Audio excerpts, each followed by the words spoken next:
pemirsa, untuk mendukung persiapan pelaksanaan belajar tatap muka untuk memenuhi program belajar tatap muka tahun ajaran 2021, program vaksinasi yang diikuti ribuan tenaga guru di Kota Gunung Sitoli, Sumatera Utara. Pemerintah Kota Sibolga melaksanakan program vaksinasi untuk ribuan guru. Upaya ini merupakan rangkaian kegiatan dalam memenuhi target vaksinasi dan persiapan pelaksanaan belajar tatap muka tahun ajaran baru. Di lokasi vaksinasi, antusias para tenaga pendidik dari Satuan Pendidikan Anak Usia Dini, Pendidikan Dasar dan Menengah hingga perguruan tinggi di Kota Gunung Sitoli tampak cukup antusias.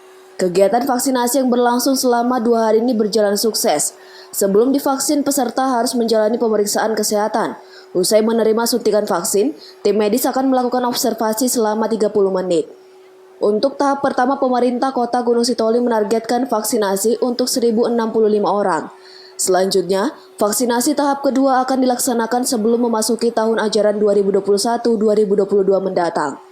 Kepala Dinas Kesehatan Kota Gunung Sitoli, Wilser Juliadi Napitupulu mengatakan, melalui program vaksinasi diharapkan tenaga pendidik dapat meningkatkan imunitas tubuh, sehingga dapat menjalankan tugas pengabdian sebagai guru dengan baik dan sehat.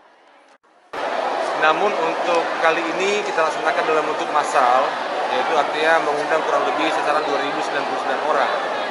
Dari hari-hari sebelumnya sudah kita laksanakan juga secara parsial di beberapa wilayah, dan yang sudah divaksinasi kurang lebih 900 orang. Dan sasaran kita yang kita kejar untuk sampai saat ini adalah kurang lebih 2.000 lebih. Dan memang masih ada 1.000 lagi yang masih belum kita bisa vaksinasi karena masalah vaksin yang belum tersedia. Vaksinasi juga dapat menyelamatkan diri sendiri dan menyelamatkan orang lain dari penyebaran COVID-19. Sosialisasi dari Dinas Kesehatan Kota Gunung Sitoli saat ini terus dilaksanakan. Kemudian pemerintah Kota Gunung Sitoli terus meningkatkan kebutuhan stok vaksin untuk masyarakat umum dan warga lanjut usia. Dinas Kesehatan berharap pemerintah pusat tetap memperhatikan kebutuhan vaksin untuk kebutuhan daerah termasuk Pulau Nias. Haugo Manozega melaporkan untuk Evarena TV. Kita ke informasi lainnya, pemirsa. Proses pembelajaran tatap muka di Kabupaten Nias Utara jenjang pendidikan sekolah dasar tetap dilaksanakan dengan protokol kesehatan yang ketat, meskipun kasus COVID-19 di daerah ini mengalami peningkatan.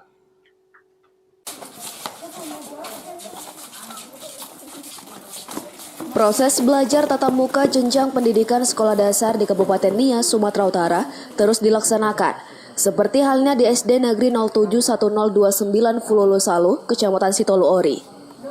Seluruh peserta didik diwajibkan mematuhi protokol kesehatan dengan memakai masker dan tidak diperbolehkan berkerumun.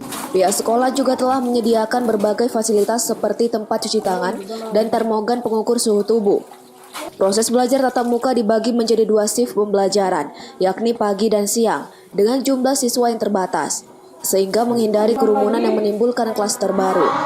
Pihak sekolah berharap agar vaksinasi yang sedang digelar pemerintah saat ini disasarkan kepada tenaga pengajar sehingga adanya kenyamanan dan kekebalan tubuh.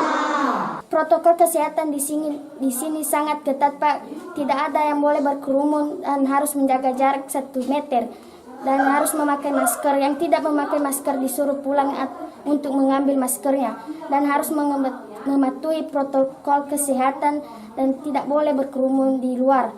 Dan Pak, pelajaran di sini hanya 2 jam karena itu hanya batas yang diberikan. Harus kami berdoa cepat ini COVID bisa berlalu dan berakhir, dan kami memohon kepada pemerintah mempercepat pembelajaran tatap muka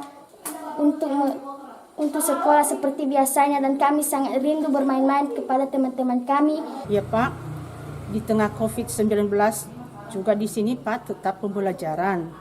Jadi harus dengan memperhatikan protokol kesehatan, yaitu menjaga jarak, mencuci tangan, dan selalu memakai masker Pak. Dan sudah diizinkan Pak, sudah ada rekomendasi Bupati bahwa kami sudah diizinkan salah satu SD Fulolo Salu dan banyak lagi SD yang lain. Tahap pertama sekali kami masuk pembelajaran tatap muka hanya 2 jam per hari, yaitu dari jam 8 sampai jam 10, dengan tetap menjaga protokol kesehatan. Sehingga di dalam kelas Pak, tetap 1 meja 1 anak. Dan kalau kekurangan kelas di pagi hari, kami akan buat shift kedua, masuk siang. Haugo Manuzega melaporkan untuk Evarina TV.